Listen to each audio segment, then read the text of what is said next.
नमस्कार, मैं श्वेता सिंह स्वागत करती हूं आपका आईपा में। आईपा यानी all India progressive politics association, जहां हम प्रगतिशील राजनीति की बात करते हैं। हम बात करते हैं अपने समाज से जुड़े सरोकारों के लिए, हम जो बात करते हैं अपनी प्रगतिशील जो समाज है उसके लिए बात करते हैं। जनता के जो सरोकार हैं उनसे जुड़ी चीज़ें और अपनी कैसे हम अपनी सोसाइटी को जो है डेवलप कर सकते हैं वो चीज़ें आपके आगे रखते हैं।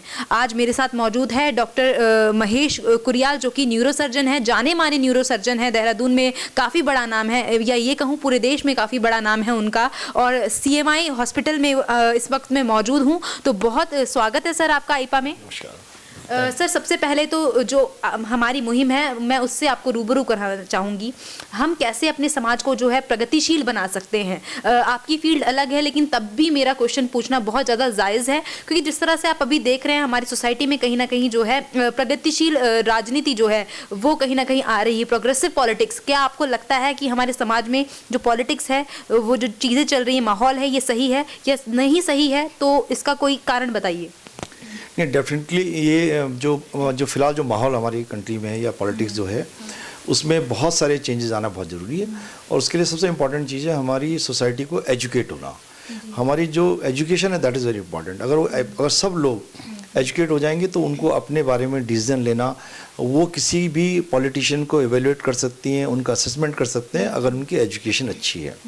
अदरवाइज़ आज के दिन में अगर आप देखें तो मुझे लगता है कि मैक्सिमम जो समाज के लोग हैं वो वोट इस बात पे देते हैं कि उनके घर वाले क्या कह रहे हैं या उनके दोस्त क्या कह रहे हैं, उनकी अपनी ओपिनियन कुछ नहीं होती है। उसका कारण ये कि उनको उतनी अवेयरनेस नहीं है, पॉलिटिकल अवेयरनेस नहीं है।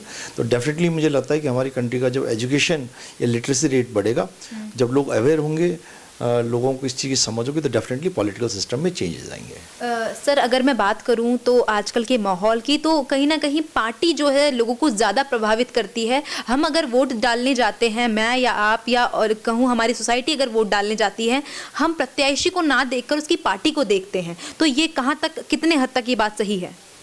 नहीं, डेफिनेटली ये बहुत मतलब दुखद भी है और एक मजबूरी भी है। डेफिनेटली ये आप ये देख लीजिए, जो हमारे पॉलिटिकल सिस्टम है, अनलेस यू हैव मेजॉरिटी तो आप सरकार नहीं बना सकते हैं। कई बार क्या होता है कि कोई इंडिविजुअल कैंडिडेट बहुत अच्छा होता है और कई बार समाज को ये लगता है या लोगों को ये लगता है कि अगर ये जीत के आ भी गया तो शायद ये उतना इफेक्टिव नहीं हो पाएगा, क्योंकि ये गवर्नमेंट में नहीं आने वाला है। तो कई बार आपको वो चीज़ फैक्ट आपको दिमाग में रखना पड़ता है कि हमें किस आइडियोलॉजी वाली पार्टी को वोट देना, सो दैट कि जो उनकी आइडियोलॉजी है वो आपसे मेल खाती है और आपको लगता है कि ये डेवलपमेंट के लिए काम कर। देखिए, इवेंचुअली इस कंट्री में अगर हम ब्रॉडली कहें, अगर हम ऐसे आइडियलिस्टिक बातें करें तो definitely you should vote for development, you should vote for.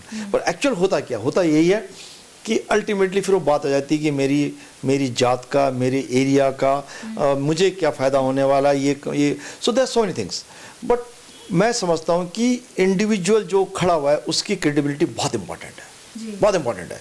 और अगर वो क्रेडिबिलिटी उसकी होगी, डेफिनेटली उस आदमी की क्रेडिबिलिटी होगी, तो डेफिनेटली फिर आप अच्छे लोगों को सिलेक्ट करके भेजेंगे और आपका अच्छा पॉलिटिकल सिस्टम बन पाएगा।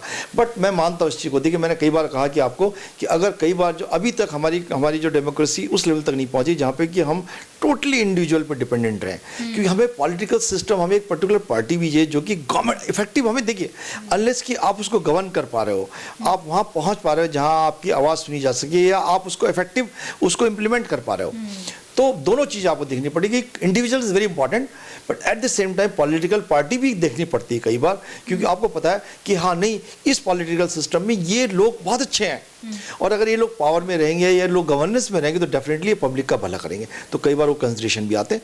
But definitely I agree, individual idealistic अगर कहें तो आपको इंडिविजुअल पर्सन को देखते हुए वोट करना चाहिए कि इसकी क्रेडिबिलिटी कितनी है। जी, अब आपके क्षेत्र की मैं बात करना चाहूँगी। मैं ये पूछना चाहूँगी कि आजकल जो लोग हैं, मैं कहूँगी कि अवेयर नहीं है शायद हमारी जो जनता है, न्यूरो हेल्थ के बारे में भी लोगों को इतना नहीं पता है। अगर हम अपनी न्यूरो हेल्थ को जो है अच्छा बनाने की कोशिश करें, जो कि हमारा साथ जो है बुढ़ापे तक दे, हमें ऐसी कौन सी चीज़ें जो हैं वो अपने खान पान में शामिल करनी पड़ेगी? और क्या आपको लगता है कि हमारे जो समाज है उसमें न्यूरो जो हेल्थ से रिलेटेड जो चीज़ें हैं लोगों को पता भी हैं या नहीं?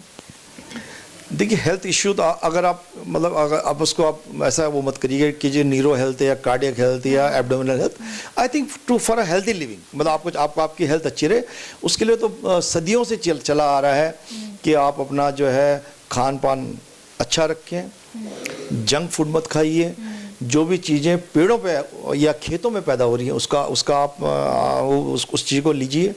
और अपने जो भी रिस्क फैक्टर, अगर आपके फैमिली में किसी को बीपी है, शुगर है, थायराइड है, आप उसका इलाज करिए। एक्सरसाइज करिए, that's very important. See exercise करिए। आप अगर कुछ ना कुछ, अगर आप चाहे आप किसी गेम में हैं या आप अगर नहीं कर सकते, आप योगा करते हैं, आप मेडिटेशन करते हैं, आप एक्सरसाइज करते हैं, तो डेफिनेटली वो आपकी अच्छी हेल्थ में आपको बहुत आपकी वो मदद करेगा। तो ये तो आई थिंक ये तो अगर आप किसी अनपढ़ आदमी को पूछ लेंगे कि आप कैसे आप अपने को हेल्दी रखना चाहते हैं, तो डेफिनेटली अपने खाने पीने पे आप ध्यान रखिए और आप अपने को कुछ ना कुछ फिजिकल एक्टिविटी में आप अपने को इन्वॉल्व रखिए। अगर आप बैठे रहेंगे चारों दिन हमेशा, तो डेफिनेटली वो आपको नुकसान करेगा। एक होती है mental health, that's very important, जिसको हम लोग फिजिकल हेल्थ के बारे में अभी तक सोचते हैं, मेंटल हेल्थ भी बहुत इंपॉर्टेंट है। तो उसके लिए आपकी सोच अच्छी होनी चाहिए, आपके अंदर नेगेटिविटी नहीं होनी चाहिए। आप हमेशा अपने को किसी दूसरे से कंपेयर मत करिए। जब भी आप किसी स्टेज पे हैं तो आप अपने से नीचे वाले को देखिए कि उसके पास आप कहाँ पर हो, आपसे नीचे वाला कितना डिप्राइव्ड है। तो वो आजकल मैंने देखा कि फिजिकल हेल्थ से ज़्यादा इंपॉर्टेंट हमारे लिए मेंटल हेल्थ बहुत इंपॉर्टेंट है। उसका कारण ये हो गया है कि हम लोग आजकल हम सोशल मीडिया की वजह से आज इतना ज़्यादा हो गया कि उसके पास ये चीज़ है, उसके पास ये वाली गाड़ी है, उसके पास मकान उसका ऐसा है, मेरे पास ये वाला फ़ोन है। छोटे छोटे बच्चों को आप देख लीजिए, छोटी छोटी लड़कियों को देख लीजिए कि नहीं उसके पास आईफोन है, मेरे पास वाला फ़ोन नहीं है। So I think that is important. वो आपके संस्कार और आपके फैमिली किस ढंग से आपको समझाएं कि ये मटेरियलिस्टिक चीज़ें इसमें बहुत आपके पास आ जाती तो अच्छी बात है, पर इसकी वजह से आप अपनी मेंटल हेल्थ खराब मत करिए।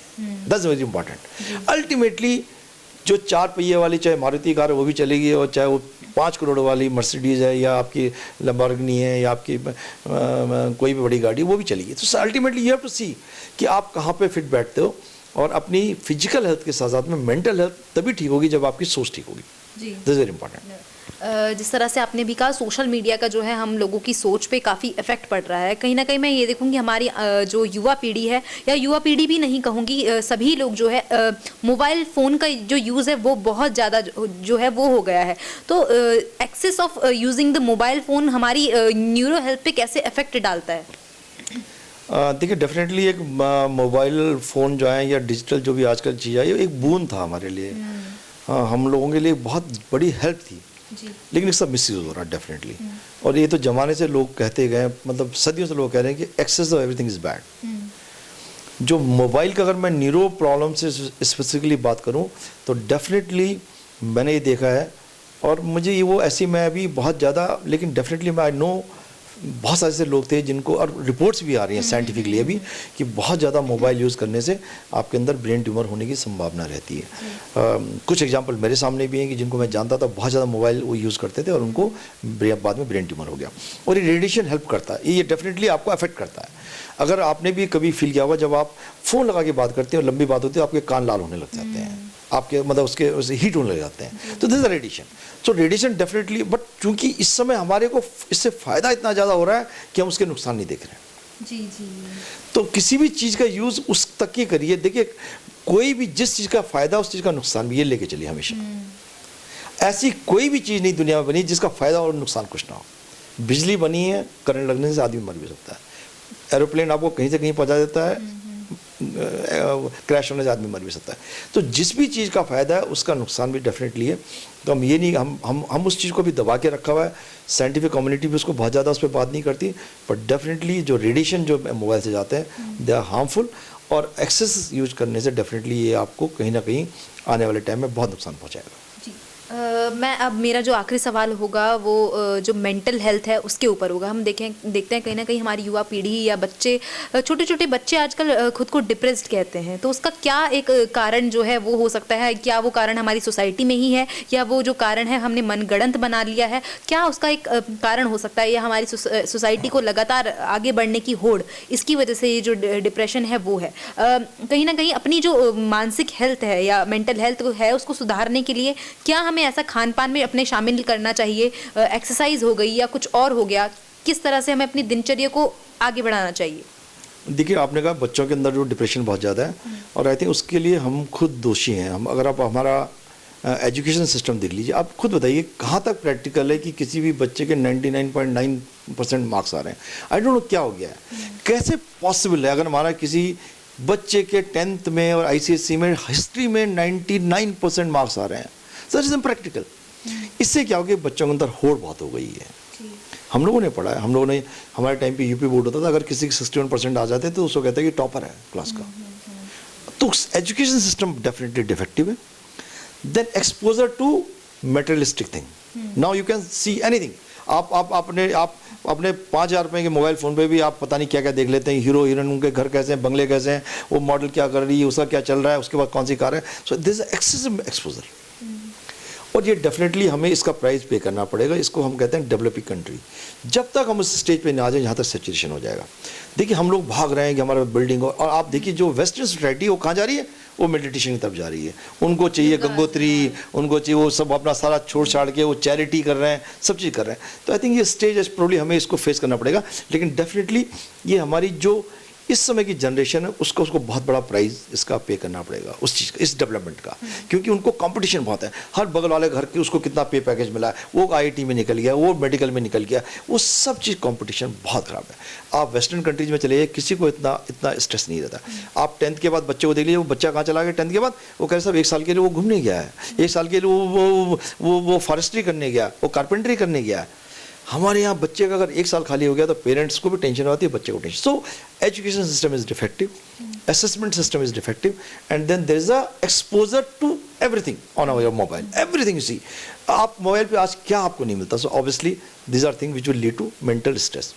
तो अब मैं कहता रहा हूँ कि ये इसको हम टोटली नेगेट भी नहीं कर सकते हैं कि नहीं आप मोबाइल यूज़ करिए। आप देखिए कोरोना में अगर मोबाइल नहीं हो तो आप पढ़ाई नहीं हो सकती थी आपकी। आप वर्क फ्रॉम होम हो रहा है आज, कैसे हो रहा है, because of digital thing only. So उसकी ज़रूरत तो डेफिनेटली, पर हमें इसको डेफिनेटली रेगुलेट करना पड़ेगा, और पेरेंट्स को रेगुलेट करना पड़ेगा। बच्चों पे वो ज़्यादा इफेक्टिव है, उनके अंदर ज़्यादा नेगेटिव इफेक्ट्स होते हैं, और आपने कई वीडियो गेम देखे जिसमें बच्चे सुसाइड कर देते हैं। So what is that? तो इसलिए हमें इस चीज़ को डेफिनेटली कहीं ना कहीं सोचना पड़ेगा। अभी हम सिर्फ इसके फायदे देख रहे हैं, हम कुछ नहीं, तो हम चले जा रहे हैं अपनी रेस में। और डेफिनेटली जनरेशन है जो अभी जो मिड उसमें है, वो इसका प्राइस पे करेंगे डेफिनेटली। मेरा एक ये आखिरी सवाल आपसे होगा। मैं अपनी मुहिम के बारे में आपसे दोबारा डिस्कस करना चाहूँगी। प्रोग्रेसिव सोसाइटी या जो हम ये मुहिम चला रहे हैं, आईपा की जो मुहिम है प्रोग्रेसिव पॉलिटिक्स, कितना आप इससे संतुष्ट हैं? अगर आप अपने कोई सुझाव हमें देना चाहेंगे आईपा की टीम को, तो वो क्या होंगे? देखिए डेफिनेटली मैं तो लोग कहते हैं, मैंने जब भी किसी समाज में आपको बदलाव लाना तो डेफिनेटली आपका लीडर हॉनेस्ट होना चाहिए। वो ऊपर से ग्रेविटेट होकर आती है नीचे। अगर हम एक्सपेक्ट करें कि एक पर्टिकुलर समाज में हर आदमी पहले ईमानदार हो जाए, नो, ऊपर से ग्रेविटेट होकर आएगी। तो अगर हमारा पॉलिटिकल सिस्टम अगर सही हो जाएगा तो डेफिनेटली लोग, देखिए अगर आप चोरी होने का स्कोप ही नहीं छोड़ोगे, बदमाशी करने का स्कोप ही नहीं छोड़ोगे, तो बदमाशी कहाँ से आएगी? तो हमें सिस्टम में इंप्रूवमेंट लाना पड़ेगा। दूसरा आप देखिए कि मैं ये मानता हूँ कि पॉलिटिकल सिस्टम में आप देखिए कि अगर आपको किसी चपरासी की नौकरी लेनी है तो आपके ऊपर कोई केस नहीं होना चाहिए, लेकिन वहाँ पे आपको चपरासी के लिए मिनिमम एजुकेशन होनी चाहिए। ये क्या चीज़ है कि हमारे यहाँ एमएलए बनने के लिए कोई एजुकेशन नहीं है, एमपी बनने के लिए कोई एजुकेशन नहीं है। उनके ऊपर जब तक वो कन्विक्टेड ना हो, चाहे उनके केस उनके ऊपर 100 चल रहे हो, आप लीगल सिस्टम आप जानती हैं कि केस कभी सेटल होने में 20 साल लग जाते हैं, 25 साल लग जाते हैं, लोग जेलों से लेकिन किसी भी अगर आदमी पे अगर उस पर केस है तो गवर्नमेंट जॉब नहीं पा सकता है, लेकिन आप एमएलए बन सकते हो, आप एमपी बन सकते हो। तो पॉलिटिकल सिस्टम में डेफिनेटली ये चेंज आना पड़ेगा कि वहाँ पे वही लोग जाएं जिनकी इमेज क्लियर हो, जिन पे क्रिमिनल केसेस ना हो, जो क्रिमिनल्स ना हो। तो उससे अगर वहाँ पे से ऑनेस्टी होगी, वहाँ पे उनकी डिसिसिवनेस होगी, उनके पास उनकी क्रेडिबिलिटी, तो डेफिनेटली समाज अपने आप इम्प्रूव। देखिए समाज तो डेफिनेट आप ही देखिए, आज आप मॉल में जाती हैं, आप मॉल बने, कितने लोग लोगों को आपने देखा थूकते वहाँ पे? नहीं थूकते ना। तो सिस्टम डेवलप करना पड़ेगा। अगर आपके यूरिनल ही नहीं आपके बनेंगे, सपोज आप कहीं जाए टूरिस्ट प्लेस में चले, वहाँ पे आपको वॉशरूम नहीं है, तो आदमी इधर उधर जाके यूरिन करेगा यार। लेकिन अगर आपके पास चीज़ें होंगी तो डेफिनेटली आदमी नहीं करेगा। आज आप हाईवेज बनने लगे, कितनी बैलगाड़ी आपको हाईवे दिख जाती, नहीं दिखती ना। तो पहले हमारी सिस्टम चेंज आएगा तब लोग बदलेंगे। तो कुरियाल जी मेरे साथ मौजूद थे, जिनको पूरी मैं कहूँ ये पूरा देश सुनना चाहता है, पूरा देहरादून और पूरा उत्तराखंड सुनना चाहते हैं। और आईपा की जो टीम है बहुत धन्यवाद करती है कुरियाल जी को, जो उन्होंने अपना इतना कीमती समय जो है हमें दिया। और कहीं ना कहीं कुरियाल जी का भी यही कहना है कि कहीं ना कहीं सिस्टम जो है वो चेंज होना बहुत ज़्यादा ज़रूरी है, पॉलिटिकल सिस्टम, और एक एलिजिबिलिटी एजुकेशनल क्राइटेरिया होना पॉलिटिक्स में वो भी बहुत ज़्यादा ज़रूरी है, ताकि कहीं ना कहीं एक बदलाव हो, ऊपर से ही एक बदलाव की जो भावना है वो सामने आए। और अगर मैं न्यूरो हेल्थ की बात करूं तो हमें न्यूरो हेल्थ को देखते हुए या अपनी जो हेल्थ है सिर्फ उसको देखते हुए अच्छा खान पान बहुत ज़रूरी है। हमारी मेंटल हेल्थ के लिए ये ज़रूरी है कि हम क्या पा सकते हैं। सिर्फ हवाओं में सोचने से जो है वो चीज़ें नहीं होंगी, घर से निकलकर मेहनत करने से ही हमें चीज़ें जो हैं या सक्सेस जो है अपनी लाइफ में वो मिल पाएगी। अगर आपको आइपा की जो मुहिम है वो अच्छी लगी तो वीडियो को लाइक कीजिए, चैनल को सब्सक्राइब करना ना भूलिए, बने रहिए हमारे साथ। धन्यवाद।